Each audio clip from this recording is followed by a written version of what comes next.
السلام علیکم ګرانو کتونکو، جعفر شاه درویش یم. امید لرم چې روغ جوړ او په خیریت سره به راغلی یم نوهار ته. دلته کې د اورنګزیب استاد سره په دکان کې ناست یم. دلته کې دوی سره مختلف قسمه پخواني انټیکې دي چې کوم اوسني زلمي به نه پیژني، هغه مشرانو به ورته ریکارډي باجه وي. دا دوی سره مختلف قسمه ګول ککوړي وغیره دا پراته دي چې په دې کې د مختلف قسمه پخوانی چې کوم فنکارانو د هغوی اوازونه ریکارډ پراته دي او غزلې دي، ګانې دي.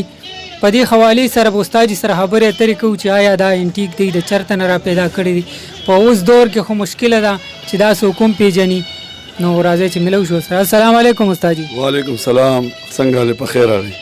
څنګه استاد جي؟ ژوند مو څنګه روان؟ ښه دی، شکر دی. ښه بس سناسب لګیا ژوند کوو، دا شوق هم پکې خپل پالو، دغه هم کوو پکې، بس دغه زمونږ مشغوله ده چې کاروبار سره سره خپل دا شوق هم کوو. ښه، دا راته ووایه چې دا شوق مو څنګه راغلو او دا انټیک څیزونه مو د چېرته نه را پیدا کړو؟ شوق خو زما د بچپن نه دی او بیا د انټیک څیزونه هم لکه زما په ذهن کې دا و چېرې دا مونږ نو دا چې په چا سره میلاوېده کومو ملګرو سره، ډېرو ملګرو د کورونو نه راوړي، د هغوی هم ډېر شکریه ادا کوو چې زمونږ داسې ملګري وو چې سره د مشرانو د وختو په کورونو کې پاتې وو.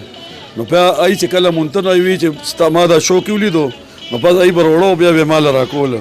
نو ډېر زیات چې دي نو ما ته ملګرو راکړي دي. لکه تاسو چې دا څومره ریکارډونه وینئ که نه، دې کې زیاتتر ریکارډونه چې دي نو ما له ملګرو د کورونو نه راوړي چې سره د مشرانو د وختو پراته وو. نو بس دغه زموږ شوق او هغه په دې باندې پوره شو چې به ما سره دا باجلي د ریکارډ به لیدو نو به دغه ریکارډونه راوړو او مونږ ته به راکول چېرې ستا نه زیات شوقین خو مونږ څوک وینو نه. دا راته ووایه چې د دې باجي، د دې ریکارډي باجي، د دې کیسټو، د دې ریکارډو، د دې کم دورو، د دې سنده د څه اندازه شته څونه وهوې کېږي؟ جی دا پیله ریکارډ په 1902 کې چې دا ګراموفون کمپني کله جوړه شوه، ایز ماسټر ویز، هغه ریکارډونه خو په دې کې پراته زه تاسو ته ښیم. نو ایز ماسټر ویز کمپني چې جوړه شوه هغه په 1902 کې جوړه شوې وه. نو د هغې دا کمپني ده، دا پخواني د دې باندې خو لیبل اوس ډېر نه ښکاري، خو بهرحال دا زړه کمپني ده، دا ده اشته ما سره پراته دي، دا دې کې دننه. نو دا په 1902 کې قایمه شوې وه. په دې کې پیل ریکارډ چې دی نو هغه د ګوهرجان په اواز ریکارډ شوی په 1900 د پښتو او د هرې ژبې. نو په 1902 کې هغې په 15 نواله 18 زبانونو کې د ګراموفون پیله ریکارډینګ کمپنۍ کې پیله ریکارډ چې جوړه شوه، قایمه شوه په کلکته کې.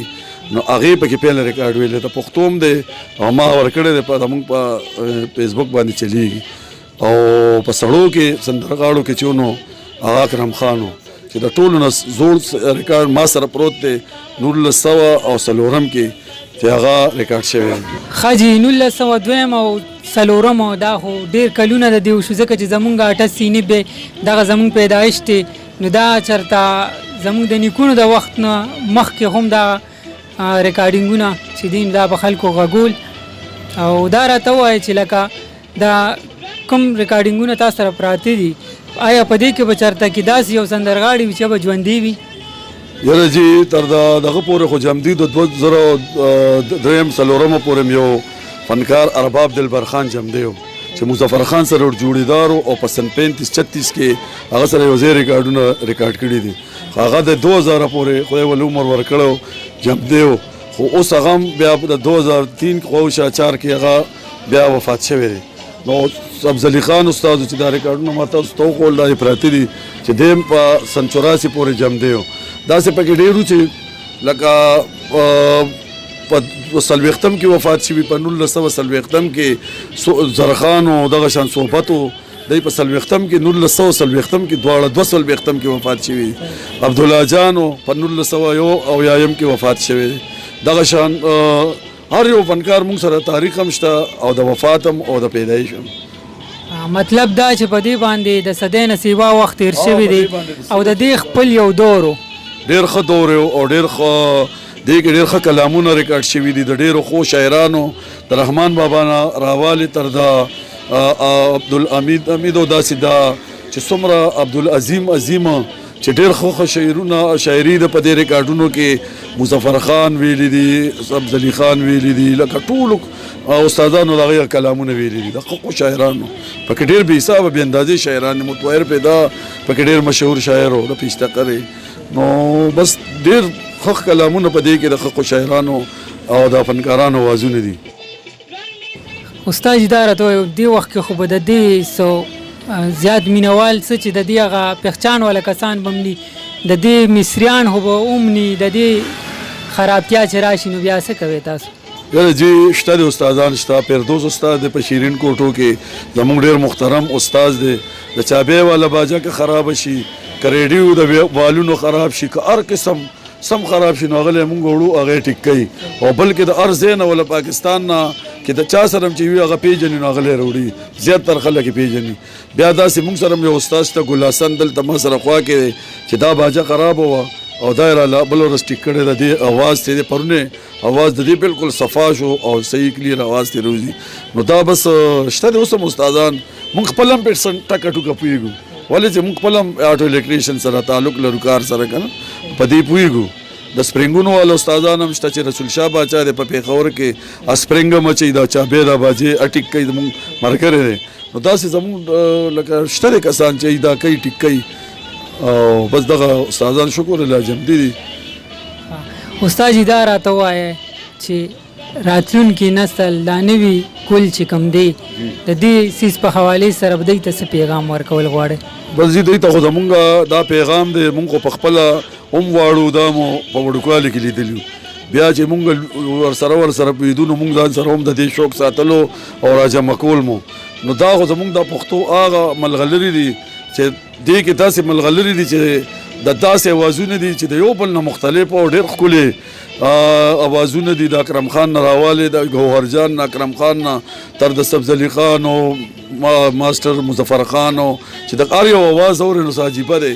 نو په دې کې خو مونږ وایو چې لکه ځان سره د دې دغه نه د کشران کل ځان خبر کړي د دې شاعرانو نه، د پښتو د دې دغه نه چې هغې ته به احساس وشي چې واقعي زموږ مشرانو موږ دپاره څومره محنت کړی چې دومره بتله کلکتې ته، ډیلي ته او د مختلف د انډیا په خاریو کې په لاهور کې ګلشن و، بیا په اخیری کې چې پاکستان جوړ شو کپنی و ایز ماسټر ویز په پېښور کې.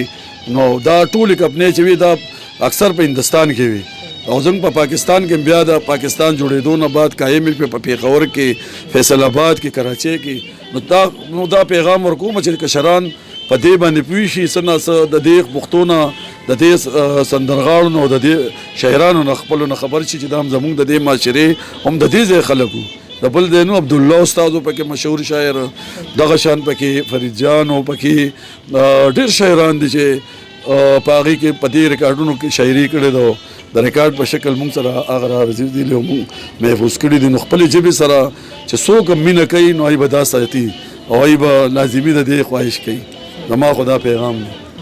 استاد تاسو ډېره مننه چې دغه انټیک مو زموږ مینوالو ته رامخې ته کړو. ستاسو هم ډېره مننه چې تاسو راغئ، ما نه مو په دې خبرې واخیستې او امید دی چې کوم ملګري وګوري هغوی به خوشحال شي. مونږ هم دغه کوشش دی چې کتونکي خوشحال شي او دې نه څه عبرت والي دی کې ډېره د عبرت شاعري ده. نو بس ستاسو ډېره مننه او مهرباني چې تاسو راغئ. مینوالو یقینا چې ستاسو به دغه ریکارډي باجه خوښه شوې وي. په دې سره زه جعفر شاه درویش سره د خپل ملګري ستاسو نه اجازت غواړم چې چېرته هم بیا ښاد او آباد بریالي اوسئ. د لوی الله په امان.